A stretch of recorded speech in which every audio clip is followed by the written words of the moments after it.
The day my children called me a burden was the day they unknowingly walked away from the biggest project of my life. They thought I spent my days feeding birds in the park and watching old television shows. They laughed when I said I still had work to finish. But 72 hours later, more than 3,000 people gathered to celebrate something I had secretly built for 25 years, and my own family stood outside the gates, begging to be let in. Before I tell you how everything changed, subscribe to the channel and tell me where you're watching from. Stories like this remind us that a person's greatest value is often hidden until the world finally notices. My name is Thomas Walker. I'm 75 years old. Most people who meet me see an old man with silver hair, worn boots, and a faded brown jacket. They don't see the engineer I once was. They don't see the promises I kept. And they certainly don't see the dream I refused to abandon. For 32 years I worked as a civil engineer across America. Bridges, schools, libraries, community centers. My name never appeared on the buildings. That never mattered. Knowing families were safer because of my work was enough. When my wife Eleanor passed away 8 years ago, everything became quiet. The house felt larger. The dinner table felt empty. Even mornings sounded different. She had always been the first person to believe in impossible ideas. Before she died, she squeezed my hand and whispered one sentence I never forgot. "Thomas, promise me you'll finish it." I promised. Our children never knew what she meant. After the funeral, they assumed I would retire forever. Instead, every Monday morning I left the house before sunrise. Every Friday evening I returned after dark. They believed I spent my time volunteering. I never corrected them. Some secrets grow stronger in silence. One Sunday afternoon, my son Brian invited everyone to his house. My daughter Melissa arrived with expensive gifts. My grandchildren barely looked up from their phones. Halfway through dinner, Brian cleared his throat. "Dad, we need to talk." I smiled. "Go ahead." Melissa exchanged a glance with him. "We've been worried." "About what?" "You live alone." "I'm doing fine." Brian shook his head. "You're 75. I noticed. You shouldn't be driving. I've driven longer than you've been alive." Nobody laughed. Melissa leaned forward. "We think it's time." "Time for what?" She placed a brochure on the table. It showed smiling elderly people outside a luxury retirement community. My smile disappeared. "You want me to move?" Brian answered quietly. "You'd be safer." "I'm already safe. You fall once." "I haven't." "You could." "So could you." Melissa sighed. "Dad, please don't make this difficult." I looked around the table. No one met my eyes. Even my oldest grandson stared at his plate. Brian continued. "Honestly." He hesitated. Then he said the sentence that echoed inside my mind for days. "You're becoming a burden." Silence. Even the air felt heavy. I slowly folded the brochure. "A burden?" "We didn't mean it like that." "You chose those words." Melissa reached for my hand. "We're trying to help." "No." I stood. "You're trying to move me out of the way." "Dad, I still have work." Brian laughed softly. "What work?" "The kind that matters." He looked at Melissa before smiling. "Dad, you retired." "I never said I stopped building." Brian shook his head. "Nobody's waiting for another project from a 75-year-old man." I picked up my coat. You'd be surprised. I walked out before anyone could stop me. As I drove home, Eleanor's final words echoed inside my head. "Finish it." The next morning, I left before sunrise like always. Instead of driving toward town, I turned onto an old country road. 10 miles later, enormous iron gates appeared. A security guard smiled the moment he saw my truck. "Morning, Mr. Walker." "Morning, Jack. They're waiting for you." Beyond the gates stretched over 60 acres of land, construction crews, gardens, brick pathways, a beautiful lake reflecting the morning sun. Workers waved as my truck passed. "Good morning, Mr. Walker." "Morning, boss." To them, I wasn't a burden. I was the founder. For 25 years, every dollar I saved had gone into this land. I never bought luxury cars, never traveled the world, never built a mansion. Every bonus, every overtime check, every investment went here, not for profit, for purpose. My dream was called Legacy Village, a place where abandoned seniors, struggling veterans, widows, and homeless families could live together, not as strangers but as neighbors. No one would ever be forgotten again. Only 6 people knew I owned it. Not even my children. That morning, my architect, Emily, hurried toward me carrying blueprints. "We've got a problem." "What happened?" "The governor moved the opening ceremony forward." "How much?" 3 days. I stopped walking. 3, she nodded. "And the media confirmed attendance." "Finish the West Garden first." "What about Building 4? It can wait." Emily smiled. "I swear, Mr. Walker, you never panic." I looked across the village. "I've waited 25 years. 3 days won't scare me. Just then my phone buzzed. Brian. I ignored it. A second later, Melissa. Ignored again. Then a message appeared. We're coming to clean out your house this weekend. You can't live alone anymore. I stared at the screen. They weren't asking. They had already decided. At that exact moment, Jack came running from the entrance gate. Mr. Walker. What is it? He handed me a black envelope. No return address. Inside was one photograph. It showed me standing inside Legacy Village, taken that very morning. On the back, someone had written 6 chilling words. Your family must never see this. I read the message again. Your family must never see this. No signature, no explanation, only those 6 words. For 25 years I had kept Legacy Village hidden. Very few people even knew it existed. Someone had been watching me. Emily looked at my face. Mr. Walker, what's wrong? I handed her the photograph. She frowned. When was this taken? This morning. She turned it over. Who would send something like this? I don't know. Jack looked toward the entrance gate. There was no name on the envelope. No cameras? I checked. Nothing. Someone knew exactly where I was, and they wanted me afraid. Instead, I became curious. I folded the photograph and slipped it into my jacket. Nobody says a word about this. Emily nodded. You think it's serious? I think someone doesn't want this place to open. She looked around the village. But why? Because kindness embarrasses people who profit from suffering. Emily smiled. You always say that. And it's still true. She handed me the revised construction schedule. We'll need another $180,000 to finish Building 4. I'll handle it. But that's the last of the reserve. I know. If anything goes wrong. It won't. I sounded confident inside. I wasn't. Every dollar I had saved during my life was already invested. There was no backup plan. Either Legacy Village opened this week, or 25 years of sacrifice would collapse. My phone rang again. Brian. This time I answered. Dad. What? We're outside your house. So? The locksmith is here. I froze. The what? We're changing the locks. You have no right. You can't keep living alone. I didn't ask for permission. You'll thank us later. I won't. Melissa took the phone. Dad. Please don't fight us. I'm not fighting. Then come home. I can't. Where are you? Working. She laughed. Dad, enough. I'm serious. No. Her voice became cold. You're too old to be running around pretending you still have responsibilities. Before I could answer, she hung up. For the first time in years, I felt something inside me break. Not anger. Disappointment. My children truly believed my life had already ended. Emily noticed my silence. Everything okay? My children are throwing me out of my own house. What? They've hired a locksmith. She stared at me. They can't do that. They think they're helping. What are you going to do? I looked across Legacy Village, the playground, the library, the medical clinic, the community garden Eleanor had designed before she passed away. I'll deal with it later. Emily shook her head. I don't know how you stay so calm. Because this place matters more than my pride. Just then, a black luxury SUV rolled through the front gate. Jack hurried over. They refused to stop. 3 men stepped out. Expensive suits, perfect smiles. The man in the middle extended his hand. Mr. Thomas Walker. Who are you? My name is Victor Reynolds. I don't know you. You know my company. He handed me a business card. Reynolds Development Group, the largest commercial developer in the state. What do you want? He looked around slowly. This property, it's not for sale. I haven't made an offer yet. You don't need to. He smiled.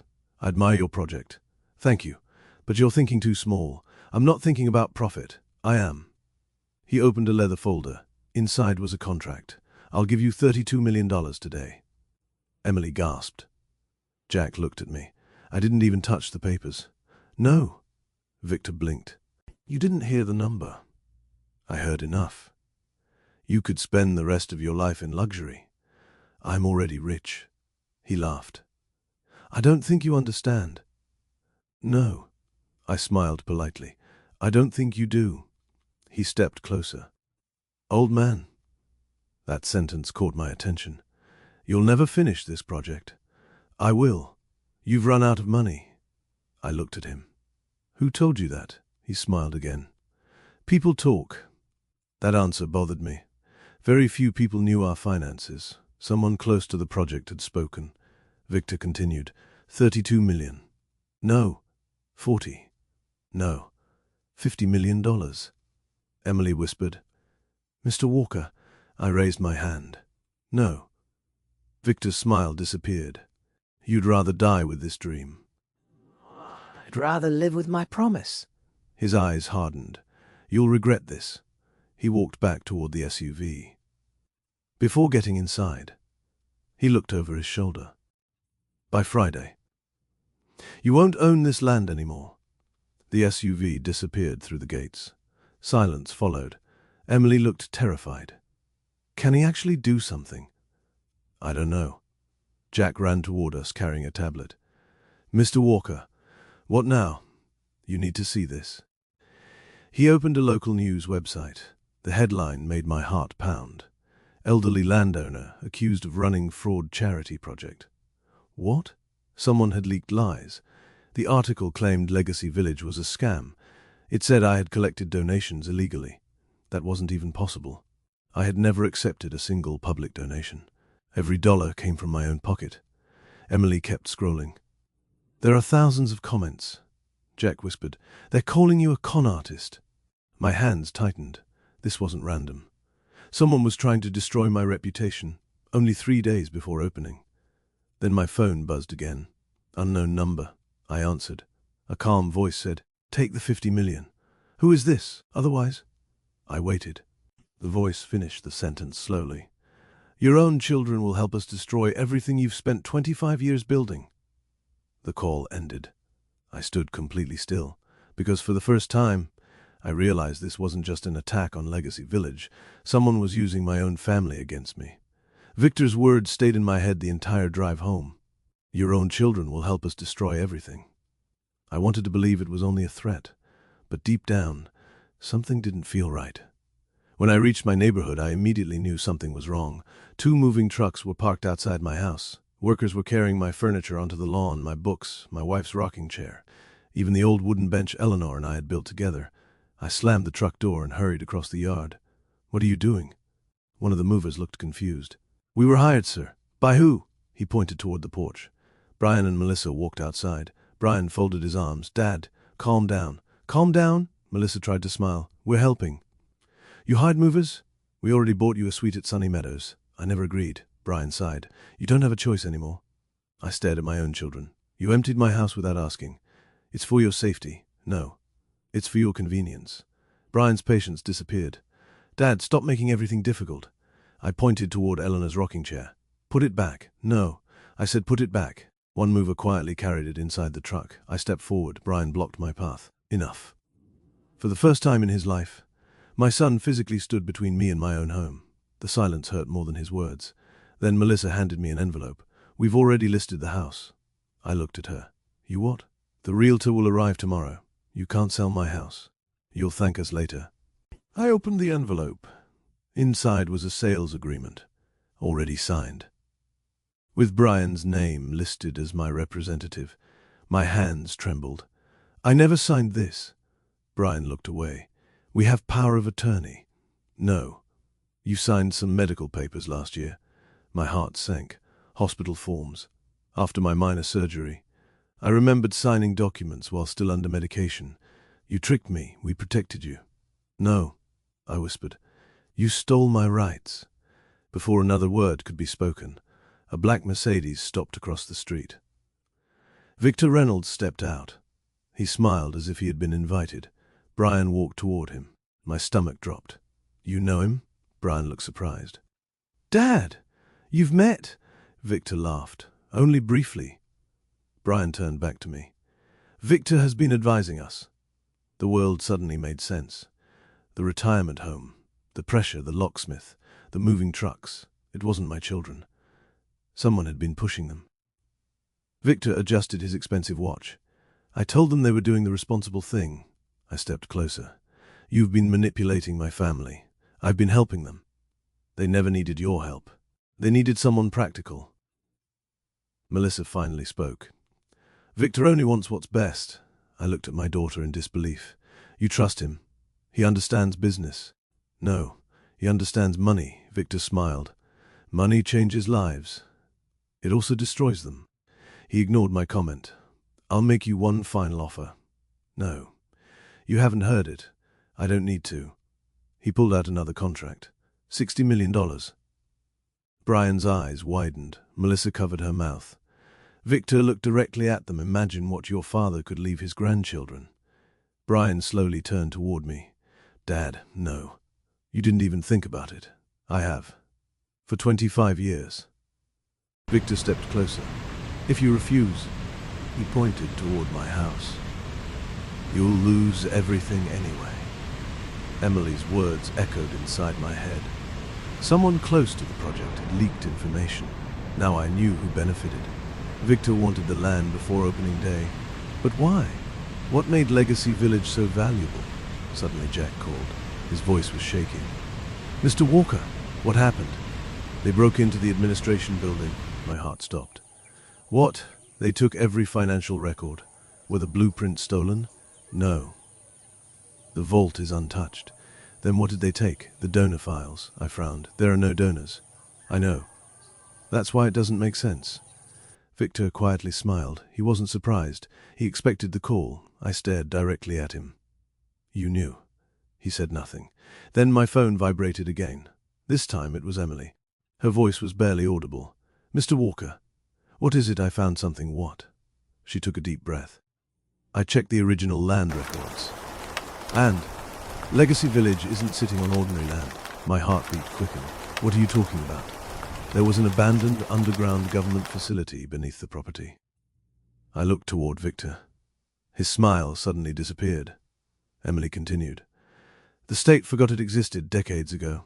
So, the tunnels connect to nearly every part of the county. I didn't understand.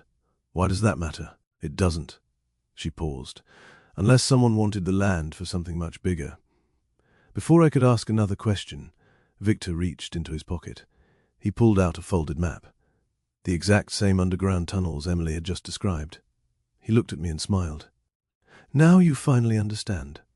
I never wanted your village. My blood ran cold. I wanted what was hidden underneath it. I stared at the map in Victor Reynolds' hand. He never cared about Legacy Village. He cared about what was buried beneath it. The underground tunnel system stretched for miles. Old maintenance routes, emergency shelters, hidden utility corridors built during the Cold War. Emily's voice still echoed through my phone. The state abandoned them decades ago. Victor folded the map. Now you understand why your little charity project is standing in my way. I looked him straight in the eyes. So all this, the fake news, the retirement home, my children. It was never about me. Victor smiled. It was always about the land. Brian looked completely confused. What tunnels? Victor ignored him. Melissa stepped closer. Victor, what's he talking about? Victor sighed. I suppose you deserve the truth.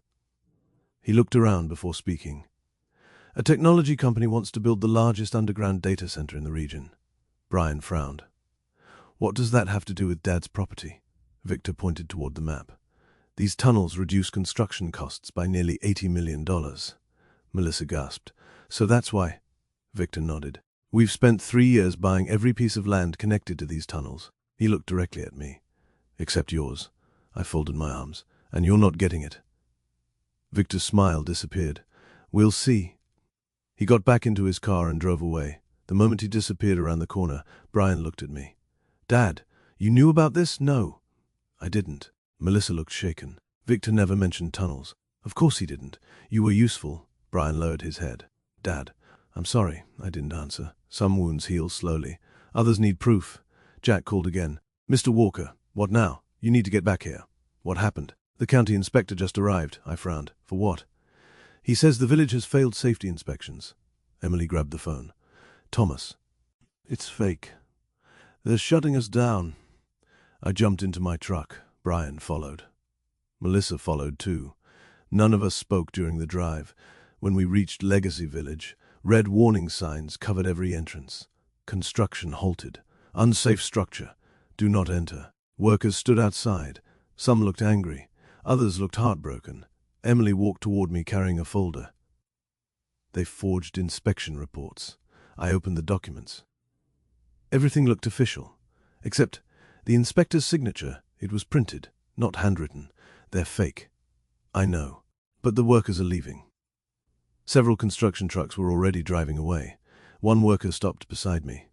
I'm sorry, Mr. Walker. I've got a family. I can't stay if the project is shut down. One by one, the crews left. 25 years of work suddenly felt empty.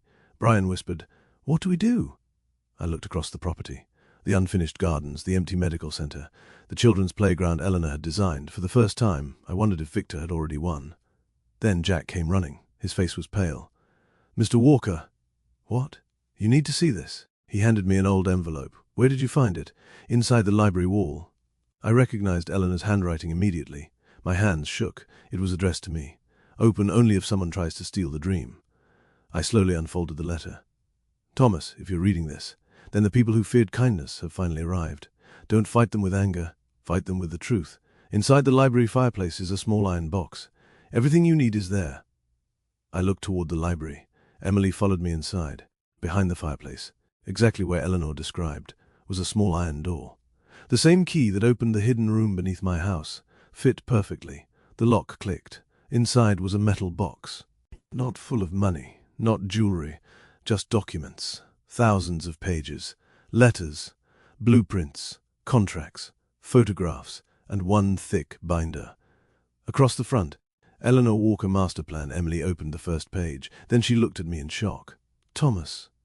"What? She knew this would happen. What do you mean?" Emily turned another page. Eleanor had documented every conversation, every land offer, every suspicious buyer, every company connected to Victor Reynolds. For nearly 15 years, she had secretly investigated them. Brian slowly sat down. "My mom did all this." Emily nodded. "There are dates, names, bank transfers, everything." Then, a flash drive slipped out of the binder. Jack plugged it into his laptop. A video appeared.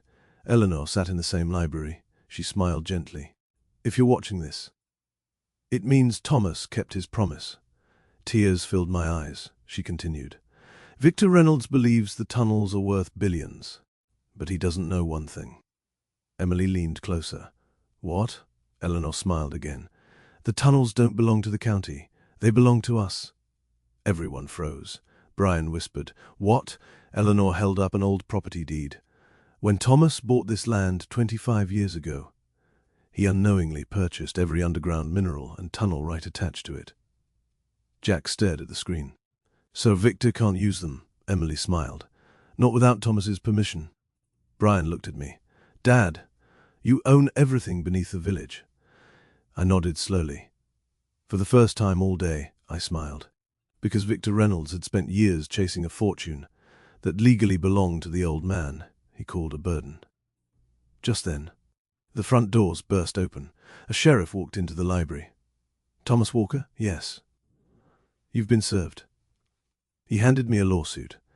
Victor Reynolds wasn't finished. He wasn't just suing for the land. He was asking the court to freeze every bank account connected to Legacy Village. If the judge approved it, the opening ceremony would never happen, and only 48 hours remained before the village was supposed to welcome its very first families. The lawsuit hit harder than any storm I had faced in 75 years. 48 hours. That was all we had. If the judge approved Victor Reynolds' request to freeze Legacy Village's accounts, every contractor would stop working. The opening ceremony would be cancelled. 25 years of sacrifice gone. Brian looked at me. "Dad, I'm so sorry." I finally answered him. "Don't tell me. Show me." He nodded. "I will." The next morning, Robert Hayes, the attorney who had handled my family's legal affairs for years, met us at the courthouse. He read Victor's lawsuit twice, then he smiled. "He's desperate. You think we can win?" "If Eleanor's records are genuine." He held up the binder. "He just made the biggest mistake of his career." The emergency hearing began at 10 o'clock. Victor entered the courtroom with 6 attorneys. I walked in with one. People whispered when they saw me. Most had already read the fake news articles calling me a fraud. Victor smiled confidently. He believed he had already won. The judge entered. Everyone stood. Victor's lead attorney spoke first. "Your Honor, Legacy Village is financially unstable and unsafe. We request an immediate freeze on all assets until ownership is determined." The judge nodded. "Mr. Hayes?" Robert stood. "Your Honor, this lawsuit is built on fraud." He placed Eleanor's binder on the evidence table. "I'd like to submit Exhibit A." Victor's smile faded. Robert continued. "This binder contains 15 years of documented attempts by Mr. Reynolds and his associates to illegally acquire Mr. Walker's land." The courtroom became silent. Then Robert played Eleanor's video. Every word echoed through the room. Victor shifted uncomfortably. Then came the emails, land offers, hidden payments, fake inspection reports, bank transfers linking Victor's company to the inspector who shut down Legacy Village. The judge leaned forward. "Mr. Reynolds, did you authorize these payments?" Victor stayed silent. Robert wasn't finished. He handed the judge another document. "The original underground property deed." The judge adjusted his glasses. "This states that every tunnel beneath Legacy Village belongs to Thomas Walker." Robert nodded. "Exactly." Victor's attorney stood up. "We contest the validity of that deed." Robert smiled. "I expected you would." He turned toward the courtroom doors. "Your Honor, the former county surveyor is waiting outside." An elderly man walked in using a cane. He was 91 years old. His name was Harold Benson. "I signed that deed," he said. "I remember Mr. Walker. I personally explained that the underground rights were included." The judge looked at Victor. "Do you have evidence proving otherwise?" Silence. For the first time, Victor looked worried. Then Robert delivered the final blow. "Your Honor." He connected a laptop to the courtroom screen. Security footage appeared. Victor's employees entering Legacy Village at night, stealing files, planting fake inspection notices, removing official permits. Every crime recorded. Brian whispered, "How did you get this?" Jack smiled. "I installed hidden cameras 6 months ago." The judge watched every second. Then he looked directly at Victor. "This court is dismissing your lawsuit immediately." He paused. "And I'm referring this case to the district attorney for criminal investigation." Gasps filled the courtroom. Victor stood. "This isn't over." The judge looked at him. "It is for today." Court adjourned. Outside, reporters surrounded us. Microphones filled the air. One reporter shouted, "Mr. Walker, why spend 25 years building something you could have sold for millions?" I smiled. "Because money builds houses. But compassion builds homes." The quote spread across television that evening. By sunrise the next morning, something unbelievable happened. People began arriving at Legacy Village. Not to protest, to help. Electricians volunteered. Gardeners planted flowers. Local restaurants delivered free meals. High school students painted fences. Veterans assembled furniture. Doctors donated equipment. Retired teachers stocked the library. Within hours, thousands of strangers were finishing what one family had nearly destroyed. Emily looked across the property with tears in her eyes. "I've never seen anything like this, neither had I." Then Brian quietly walked toward the stage carrying a toolbox. "What are you doing?" "I'm finishing the benches. You've never built anything." He smiled. "I learned from someone." He looked at me. "I just never realized it." Melissa approached carrying boxes of books. "Dad, I'm sorry. I believed strangers instead of believing you." I hugged her, then learned from it. She cried harder. The next afternoon, Legacy Village officially opened. Families entered first, then veterans, then widows, then elderly people who had spent years believing they had been forgotten. Children laughed in the playground. Neighbors met one another. Music filled the gardens. The dream Eleanor and I had imagined decades earlier was finally alive. The governor stepped onto the stage. "We plan to honor Thomas Walker today." He smiled. "But after seeing this community, I believe we're honoring something much greater." He turned toward me. "A legacy." More than 3,000 people stood and applauded. I searched the crowd. Brian, Melissa, my grandchildren, Emily, Jack, every worker who had believed in the dream. Then I looked toward the front gate. Police cars were parked outside. Victor Reynolds was being escorted into one of them. As he passed, he looked at me. "You could have been rich." I smiled. "I already am." He looked confused. I pointed toward the families filling Legacy Village. "They're my fortune." He lowered his head as the police car drove away. That evening, after everyone had gone home, I walked alone through the village. The sunset reflected across the lake. I stopped beside a bronze statue near the entrance. It wasn't a statue of me. It was Eleanor, holding the original sketch of Legacy Village. At the base were the words she always believed. "A life isn't measured by what you keep, but by what you leave behind." Brian walked up beside me. "Dad, yes? I used to think getting older meant becoming less important. And now," he looked around at the families laughing together, "now I know something different." "What?" "The greatest things in life take decades to build." He smiled.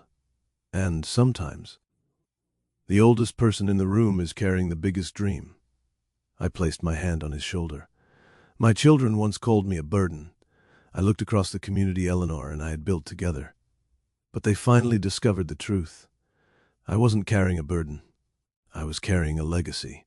If this story touched your heart, remember this: never measure someone's worth by their age. The person everyone overlooks today may be building something that changes thousands of lives tomorrow. Because the greatest legacies are often built quietly, long before the world notices.